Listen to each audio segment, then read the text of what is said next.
मुलायम सिंह यादव जी ने अखिलेश यादव जी को गद्दी दी, लेकिन कहा जाता है विरासत में गद्दी तो मिल सकती है, बुद्धि नहीं मिल सकती है। और आप क्या बोलते हैं? आप बोलते हैं हम आएंगे तो सबकी घर भी निकाल देंगे। ये लोकतांत्रिक भाषा नहीं है। देश संविधान से चलेगा, न्यायपालिका से चलेगा, बुलडोजर से नहीं चलेगा। जब टूटी साइकिल की सरकार थी ना, तो जो वर्दी थी वो आजम खां के जूते साफ करती थी और भैंसे ढूंढती थी। आज वो वर्दी महिलाओं को सुरक्षित कर रही है, जो कैप्टन है उनको मिट्टी में मिला रही है। इस तरह से आज बुलडोजर का भी दुरुपयोग हो रहा है। हर चीज के लिए केवल आप हिंदू मुसलमान में उसको डाइवर्ट कर दीजिए। आप संविधान को पीछे करना चाहते हैं। अरे प्रियंका गांधी वाड्रा खड़ी है तो की रजा के बगल में है। दुर्भाग्य इस तरह के। अरे भाई 1975 के अंदर संजय गांधी जी ने बहुत सारे गरीबों के घर दिल्ली को सुंदर बनाने के लिए उजाड़ दिए, लाखों गरीबों के घर उजाड़ दिए। उस समय आपकी पार्टी शांत थी। और जब आज के समय के अंदर जो इलीगल एंक्रोचमेंट है, जो अतिक्रमण की जमीन है, जब उसको हटाया जा रहा है, तो आपके मॉरल वैल्यूज वहां पे ही क्यों आ रही है? मेरा सवाल कांग्रेस के प्रवक्ता से है, अगर अभी माफिया के खिलाफ, गुंडागर्दी के खिलाफ जीरो टॉलरेंस की पॉलिसी यूपी गवर्नमेंट अपना रही है, तो आपको इससे क्या प्रॉब्लम हो रही है? और जब आएगी नरेंद्र मोदी जी की संविधान की आंधी तो उड़ जाएंगे नकली गांधी। हेलो दोस्तों, स्वागत है आप सभी का आपके अपने YouTube channel the debate centre में। दोस्तों, आज की इस धमाकेदार डिबेट वीडियो में हमें देखने को मिलने वाले हैं ऑडियंस और बीजेपी के प्रवक्ता गौरव भाटिया, और दूसरी तरफ हमें देखने को मिलने वाले हैं सपा के प्रवक्ता अनुराग भदौरिया और कांग्रेस के प्रवक्ता आलोक शर्मा। यह डिबेट दोस्तों योगी आदित्यनाथ के सरकार के बुलडोजर एक्शन को लेकर चल रही थी, जिसमें दोस्तों पहले तो गौरव भाटिया अकेले ही इन दोनों प्रवक्ताओं को डिबेट में इनकी धज्जियां उड़ा देते हैं, और दोस्तों जो बची कुची कसर होती है वो ऑडियंस पूरा कर देती है, क्योंकि दोस्तों ऑडियंस अपने तीखे सवालों से इन दोनों की डिबेट में फजीयत कर डालती है। दोस्तों वीडियो बहुत ही मजेदार होने वाली है। आपसे अनुरोध है कि आप लोग वीडियो को शुरू से लेकर अंत तक जरूर देखिएगा, और अगर आप लोग को वीडियो पसंद आती है तो वीडियो को लाइक करके चैनल को जरूर सब्सक्राइब कर लीजिएगा। बिना किसी देरी के आइए पहले मेन वीडियो को देख लेते हैं। चलिए शुरू करते हैं। गौरव भाटिया जी, पहला प्रश्न आप ही से, क्या यही तरीका है, अब यही योगी जी का यही तरीका है जिससे वो न्याय दिलाएंगे? अगर धर्म के नाम पर कोई भड़काएगा तो बुलडोजर पहुंचेगा, ये फॉर्मूला है क्या? सभी को नमस्कार। मैं गर्व से एक बात कहूंगा कि एक मॉडल होता था टूटी साइकिल का भी, जहां पे जो आतंकी होते थे उनसे इलू इलू कहा जाता था। नाम अच्छा ठीक है, इसके मुकदमे वापस करो, हमारा वोट बैंक है। 200 दंगे साल के होते थे भैया, 200 दंगे। लेकिन अब एक मॉडल आया है जिसको कहते हैं योगी जी का बाहुबली मॉडल, और ये बाहुबली मॉडल है कि आप समझिए, टूटी साइकिल के राज में जुम्बे के बाद गुम्मे चलते थे, जुम्मे के बाद गुम्मे। अब जो गुम्मा चलाता है वो पीछे मुड़ के देखता है तो मम्मी कहती है, बेटे गुम्मा चलाया था क्या? घर जो है चला गया, बुलडोजर आया था, खत्म हो गया। संदेश बिल्कुल साफ है, इस देश में रहना है, उत्तर प्रदेश में रहना है तो कानून का राज होगा। अगर ये सोचोगे धर्म बता के FIR ना हो और तुम कानून तोड़ो, तो अब ऐसा होने वाला नहीं है। और एक बात मैं और कहूंगा, ये जो मौलाना तौकीर रजा अपने आप को कहते हैं, ये मौलानाओं का अपमान है। कोई मौलाना ये नहीं कह सकता है कि वर्दी देखो और मार दो पुलिस को। दंगा होना चाहिए क्योंकि मेरी दुकान चलनी चाहिए, वोट बैंक मेरा है। और ऐसे लोगों के लिए मैं इतना ही कहूंगा, इनकी जगह जेल की सलाखों के पीछे है। जो काम योगी आदित्यनाथ जी कर रहे हैं, और इसका सबसे बड़ा प्रमाण मैं आपको देके अपनी बात को अंत करूंगा। देखिए 2012 में मुलायम सिंह यादव जी ने अखिलेश यादव जी को गद्दी दी, लेकिन कहा जाता है विरासत में गद्दी तो मिल सकती है, बुद्धि नहीं मिल सकती है। 2017 का चुनाव आया अंजना जी, जनता ने रिजेक्ट कर दिया। 2017 में यशस्वी मुख्यमंत्री योगी आदित्यनाथ जी ने जो काम किया, 22 में जब रिपोर्ट कार्ड दिखना था तो जनता ने उन्हें पुनः मुख्यमंत्री बनाया। और इसीलिए बनाया कि हर बहन हर माता जानती है कि मैं सुरक्षित हूं, तो योगी आदित्यनाथ जी अगर मुख्यमंत्री हैं तो सुरक्षित हूं, वरना ये तो कहते थे लड़के हैं, लड़कों से गलती हो जाती है। क्या बात है सर, क्या बात है सर। ये भूल गए हैं कि अभी 2024 के चुनाव में समाजवादी पार्टी लोकसभा में 37 सीटें जीती है, ये 33 सीटें जीते हैं और डिबेट में इलू इलू करते रह गए। आखिर जीता कौन? समाजवादी पार्टी 37 सीटें। इन्होंने महिलाओं के सम्मान की बात की, तो मैं आपको बता दूं, महिला सम्मान में अगर एनसीआरबी का डाटा निकाल लेंगे तो 2025 का हत्या, अपहरण, दहेज यूपी नंबर 1 है। आप बताइए कि किस तरह की बात आप करना चाहते हैं? आपके यहाँ हिंसा कासगंज, बहराइच, संभल, मुरादाबाद, लखनऊ, बरेली, किस लिए इस बात की इसकी हिंसा हो रही है? और आप क्या बोलते हैं? आप बोलते हैं हम आएंगे तो सबकी गर्मी निकाल देंगे। ये लोकतांत्रिक भाषा नहीं है। देश संविधान से चलेगा, न्यायपालिका से चलेगा, बुलडोजर से नहीं चलेगा। जो गलत करेगा उसको सजा मिलेगी और मिलनी भी चाहिए। मैं पक्षधर हूं, जो गलत करेगा उसको कड़ी से कड़ी सजा मिले। लेकिन ऐसा नहीं है कि उसने गलती की तो सजा उसके भाई, उसकी बहन, उसके मां, उसके बाप को दे दोगे, आप उसका घर गिरा दोगे। अगर आपको घर गिराना है, माननीय सर्वोच्च न्यायालय का आदेश है, माननीय सर्वोच्च न्यायालय का आदेश है कि आप उसको कानूनन नोटिस दीजिए। आप देखिए उसके लीगल इलीगल है या नहीं है।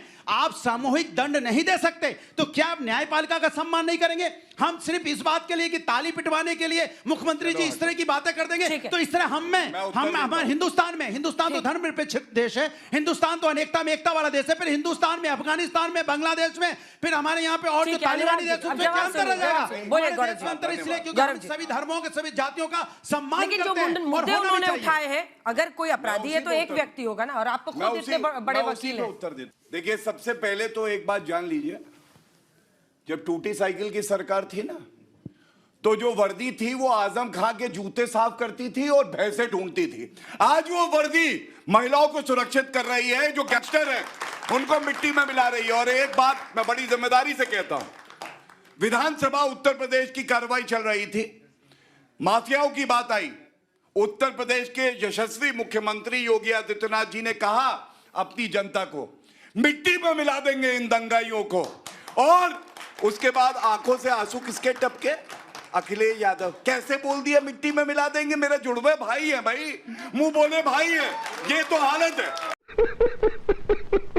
अब महिला की बात करते हैं। महिला की बात मत किया करो भाई, लड़के हैं, लड़कों से गलती हो जाती है। तुम्हारी पार्टी है गायत्री प्रजापति, उसके खिलाफ रेप का आरोप लगा, उसको मंत्री बना रखा था। अच्छा, आधे मुख्यमंत्री कौन थे पूरा उत्तर प्रदेश? देखिए, गायत्री प्रजापति को आधे मुख्यमंत्री, आधा मुख्यमंत्री अखिलेश यादव को कहते थे उस समय। अच्छा, और हटाया बीच। अच्छा, दर्द हो रहा है? नहीं सुना तुमने? अरे बरनौल दर्द हो रहा है, और तो सुना, दर्द हो गया।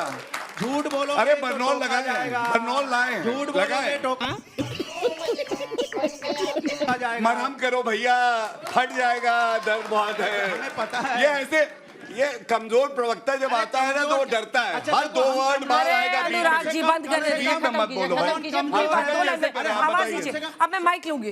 अब अगर जिसका नाम मैंने लिया है उसके अतिरिक्त कोई बोलेगा, मैं माइक लूंगी। पूरी कीजिए अपनी बात, 2 लाइन में फिर आ जिम्मेदारी से मैं आपको बात बताता हूं। संविधान की बात कर रहे थे। संविधान की बात इन्हें तब नहीं याद आती है जब 7 हमारी बहनें मुजफ्फरनगर दंगों में उनके साथ बलात्कार होता है, 100 दिन तक पुलिस गिरफ्तार नहीं करती है।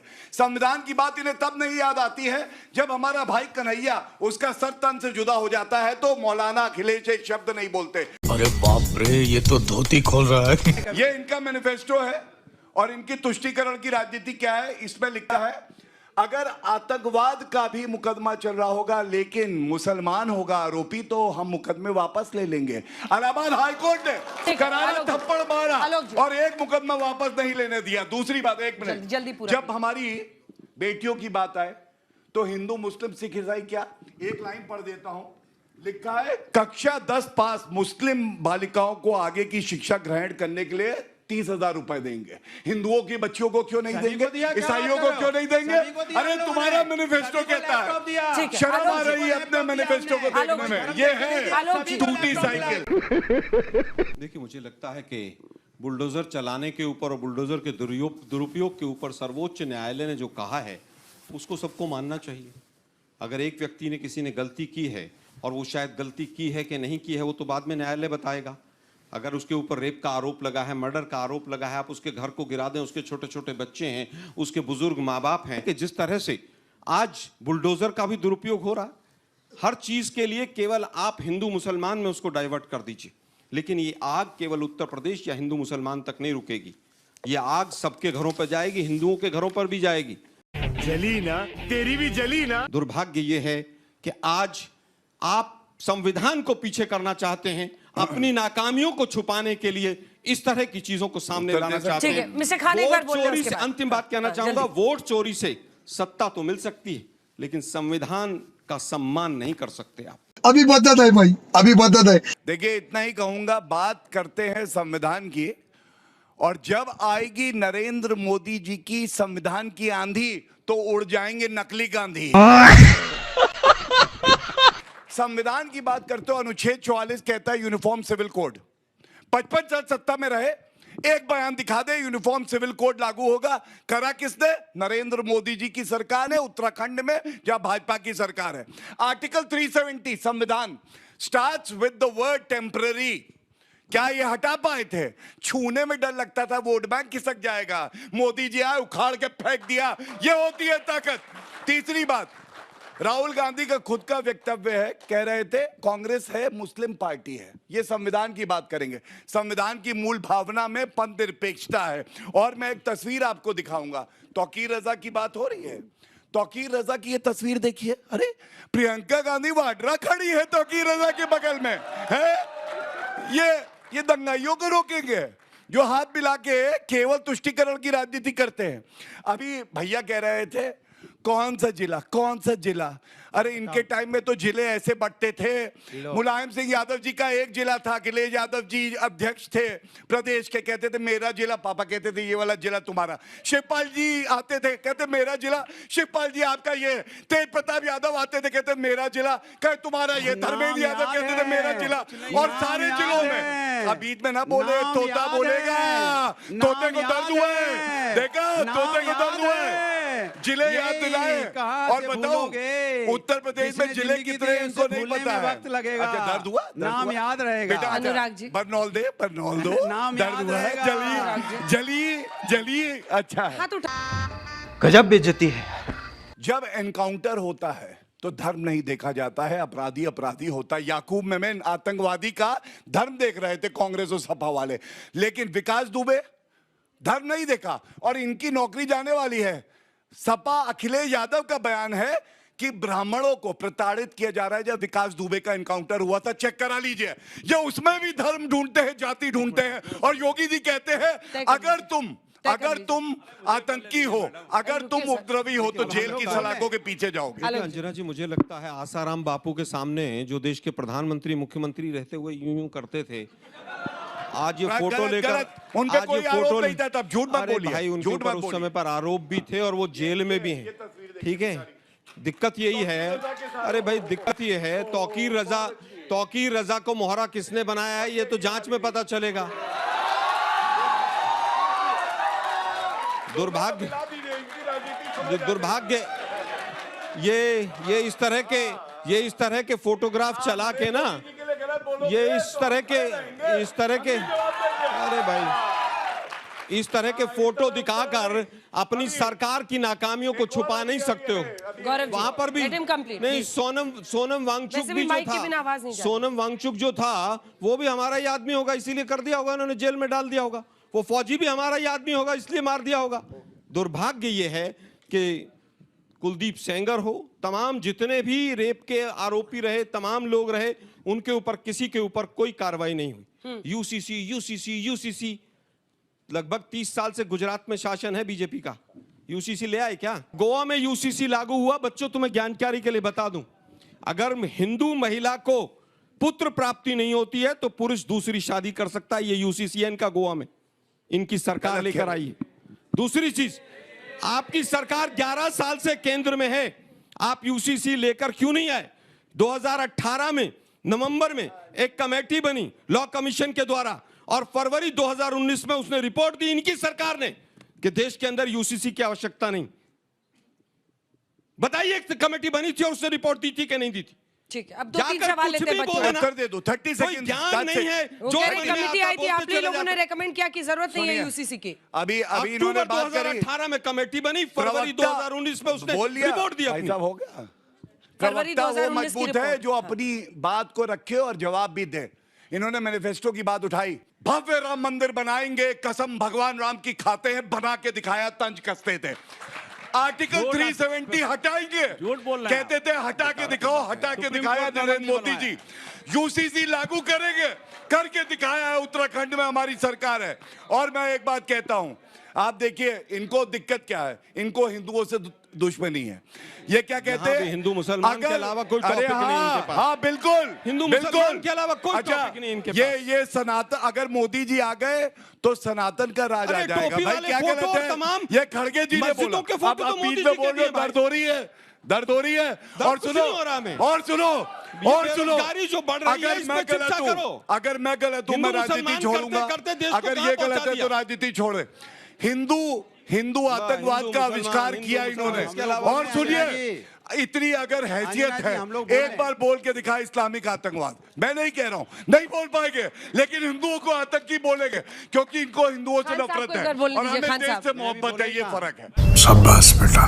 गौरव जी आपसे सवाल। जब आप कहते हैं कि देश कानून से चलेगा, तो जो संवैधानिक पद पे एक विराजमान व्यक्ति है, अगर वह कानूनी प्रक्रिया में त्वरित न्याय के लिए छेड़खानी भी करता है तो वह भी तो कानून का उल्लंघन है ना। आप बताइए किसकी बात कर रहे हैं और क्या बात कर रहे हैं। जो त्वरित न्याय के लिए बुलडोजर चल जाती है, चाहे कुछ भी चल जाता है, तो वह भी तो मैं आपको उत्तर दे देता हूँ पेशे से। मैं वरिष्ठ अधिवक्ता हूँ, वो ऑर्डर मेरे पास है, मैं आपको पढ़ देता हूँ।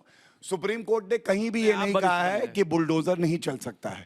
सुप्रीम कोर्ट ने ये कहा है जो कानून प्रक्रिया है उसका पालन करिए और उसके बाद बुलडोजर चलिए। और स्टे नहीं किया बुलडोजर चलाना। क्यों? अगर कोई कब्जा कर रहा है सरकारी जमीन पे, रोड को ब्लॉक करके अपनी दुकान बनाएगा और वहां जूस में मूत्र मिला के और आपकी थूक मिला के बेचेगा, तो क्यों नहीं कार्रवाई होगी? बुलडोजर चलेगा उस पर, बिल्कुल चलेगा। क्या बात, ये बात है। मेरा सवाल विपक्ष है कि 1975 के अंदर संजय गांधी जी ने बहुत सारे गरीबों के घर दिल्ली को सुंदर बनाने के लिए उजाड़ दिए, लाखों गरीबों के घर उजाड़ दिए। उस समय आपकी पार्टी शांत थी। और जब आज के समय के अंदर जो इलीगल एंक्रोचमेंट है, जो अतिक्रमण की जमीन है, जब उसको हटाया जा रहा है, तो आपके मॉरल वैल्यूज वहां पे ही क्यों आ रही है? छोटा आखिरी सवाल जी। मेरा सवाल कांग्रेस के प्रवक्ता से है कि जैसे गीता में भी कृष्ण जी ने कहा है कि फर्म फॉर और पोलाइट फॉर पोलाइट। तो अगर अभी माफिया के खिलाफ, गुंडागर्दी के खिलाफ जीरो टॉलरेंस की पॉलिसी यूपी गवर्नमेंट अपना रही है, तो आपको इससे क्या प्रॉब्लम हो रही है? आलोक जी आपसे शुरू करते हैं इस सवाल। उत्तर दे देता हूँ। इलीगल कंस्ट्रक्शन का तभी क्यों पता चलता है जब कोई रेप हो जाता, क्राइम हो जाता, उससे पहले नहीं पता चलता। केवल पॉलिटिकल स्कोर करने के लिए कि भाई किस तरह से वोट बढ़े, हिंदू मुस्लिम हो, उसी टाइम पता चलता है। गीता में ये कहा गया है, छोटी सी बात, कि भाई सख्त के साथ सख्त कार्रवाई कीजिए। तो संविधान को साइड में रखवा दीजिए और यूपी की पुलिस ही सब कुछ तय कर लेगी। योगी आदित्यनाथ सब कुछ तय कर लेंगे। वही जज हैं, वही राजा हैं, वही सब कुछ हैं, वही कृष्ण भगवान बना दो उनको।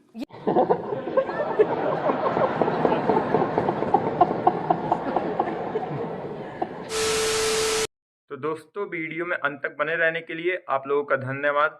उम्मीद है दोस्तों आज की इस डिबेट में जो आप लोगों ने अनुराग भदौरिया और कांग्रेस के प्रवक्ता आलोक शर्मा की धुलाई देखी है, उसे देखकर आप लोग को जरूर ही आनंद आया होगा। अगर दोस्तों आप लोग को वीडियो पसंद आई है तो वीडियो को लाइक करके चैनल को जरूर सब्सक्राइब कर लीजिए। और इस डिबेट के बारे में आपकी जो भी राय है हमें कमेंट करके जरूर बताइए। तो मिलते हैं दोस्तों आप सबसे एक और नए धमाकेदार डिबेट वीडियो के साथ। तब तक के लिए आप अपना और अपने पूरे परिवार का ख्याल रखिए। जय हिंद, जय भारत।